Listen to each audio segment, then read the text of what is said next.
Nakipaghabulan pa sa mga pulis bago na aresto ang isang lalaking senior citizen na bumaril umano sa nakagitgitan niyang motorista sa Tanay Rizal. 2 ang sugatan. Saksi, si EJ Gomez, exclusive. Hinabol ng mga pulis ang lalaking itinuturong na maril umano ng nakagitgitan niyang motorista sa Tanay Rizal kahapon. Umabot ang habulan sa kahabaan ng Sagbat Pililla Road. And after my inspection sa Tanay, while we're crossing the street, may isang concerned citizen, nakamotorsiklo, mag-asawa. At pinara kami, may sinasabi siya na allegedly may barilan doon sa isang kalsada.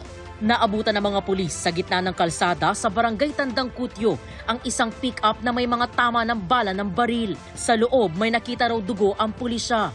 Base sa investigasyon, ang pick-up ang nakagitgitan ng sospek. Nag-overtake umano ang sospek na sakay ng kotse sa sinusundan nitong pick-up. Tumama raw ang side mirror ng kotse sa gilid ng pick-up.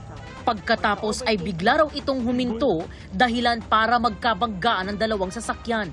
Kinumpronta raw ng sospek ang driver ng pick-up na may 4 na pasahero. Kumuha raw ng baril ang sospek sa kanyang sasakyan at pinagbabaril ang driver ng pick-up.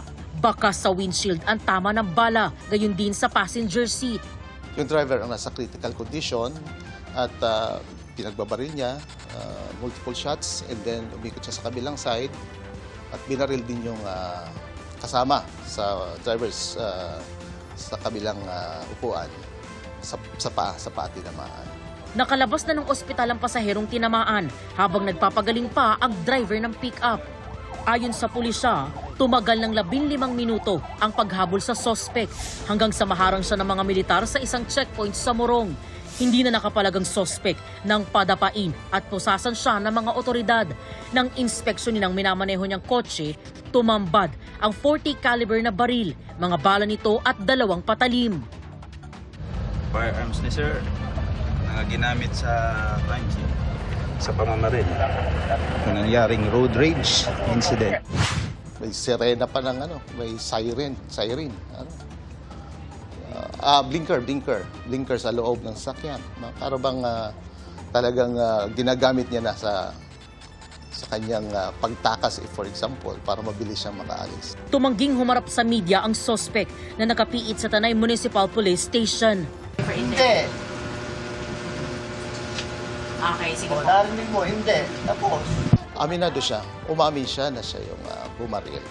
Dahil sa sobrang galit, sinabi niya na siya yung suspect. Siya talaga ang bumaril sa biktima. Nung inaresto namin siya, hindi naman siya nakainom.